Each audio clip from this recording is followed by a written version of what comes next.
The Vanderbilt Aerospace Design Lab, or VADL, is a student-led team participating in a NASA-sponsored challenge, which changes year to year. For the 2020 to 2021 design cycle, the team was tasked with building a robotic payload, capable of descending from 4,000 feet, landing and leveling itself with the terrain, and finally transmitting a panoramic scan of the environment back to the team.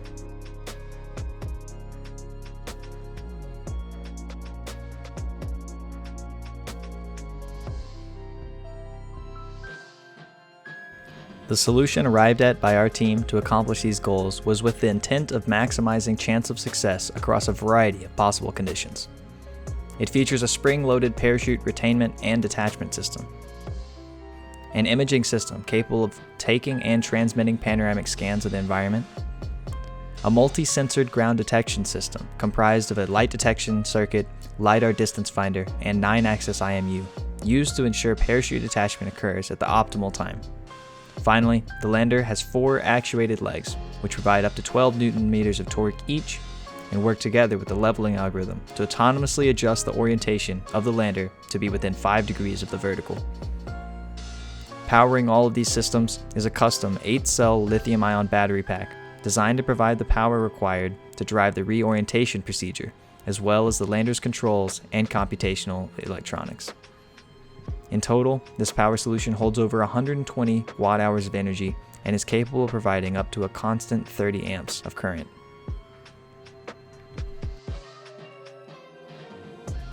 Since every ounce of mass and cubic inch of volume plays a vital role in the launch vehicle's performance, the payload was incorporated into the nose cone of the rocket.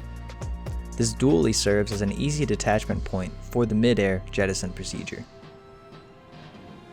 These systems were all designed and fabricated on campus by our team. Rocket flight takes a lot of attention to detail, which meant a lot of long days in the shop, long nights in the lab, and a huge amount of caffeine.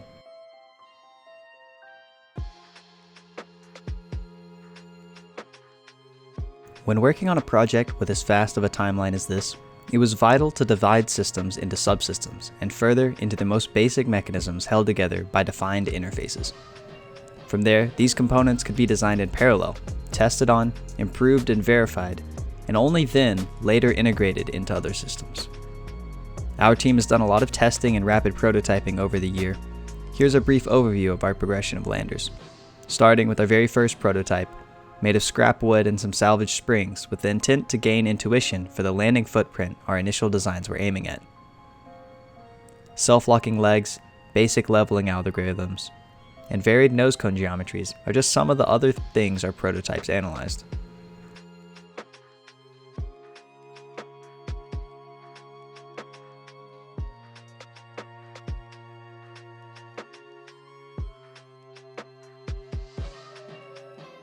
Eventually, with most other systems on the lander fully functional, the actively actuated legs were tested and integrated into the system, bringing the design to near completion.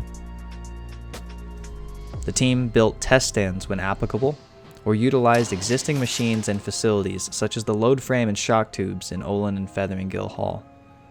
Full system integration tests were done with controlled drop tests onto grassy terrain. Analysis is a large part of the systems engineering process that we follow. With preliminary simulations and calculations done with the best assumptions we have the capability of making, we then use testing data to either validate or adjust our original analysis. The vehicle team uses custom MATLAB simulations for flight dynamics analysis and predictions.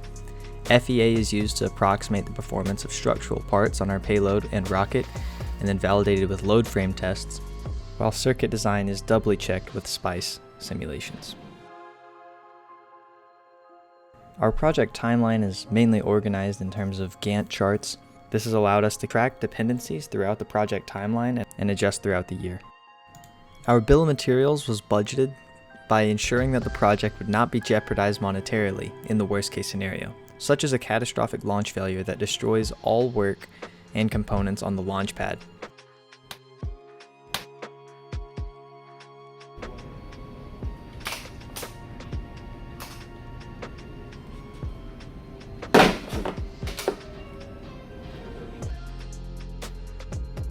This foot's not on the board. Alright, there we go.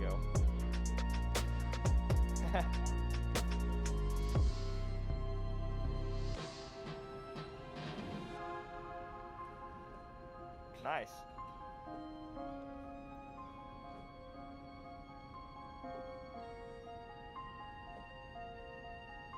Good motor performance. Looks like level in one axis.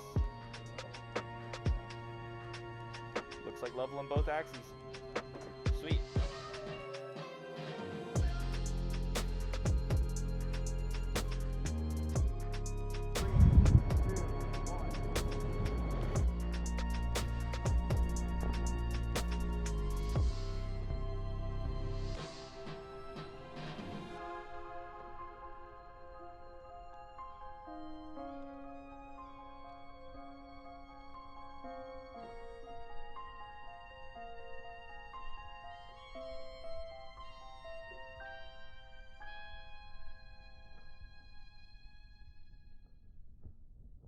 With full system integration tests complete, we are ready for launch.